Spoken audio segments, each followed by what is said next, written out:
When you perform a failover test, a live failover, or a move, a temporary data disk called a scratch disk is attached to the VM before it boots up. During the pre-commit state of these operations, all write requests are sent to the scratch disk. The scratch disk enables you to easily back out of a failover test, live failover, or move operation.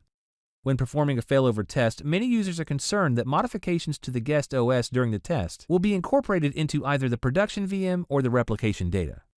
However, the scratch disk prevents this from happening. Because the writes are written to the scratch disk, and the disk is removed when a failover test is stopped, none of the changes made to the test VM are incorporated to the journal or recovery volume. Similarly, for a live failover and move, the scratch disk ensures that the existing journal is preserved if the operation is rolled back by the user. This enables users to choose a different point in time if needed following a rollback. The scratch disk resides in the same location as the journal disk and uses the same size limit defined for the journal for each virtual machine. This is important as you think through your underlying storage needs and the implications for your recovery operations.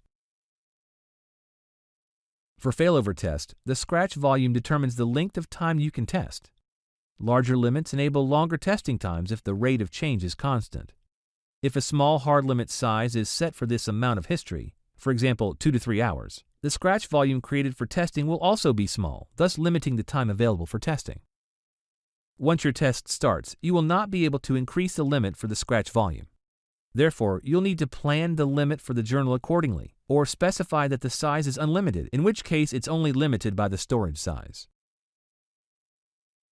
For live failover and move, if the VM has a high rate of change and either hits the journal hard limit or the underlying storage fills up, the VM will not be able to continue to make writes and its availability can be impacted. Once the commit phase occurs, the necessary I/O from the journal and scratch disks will be promoted to the recovery volume.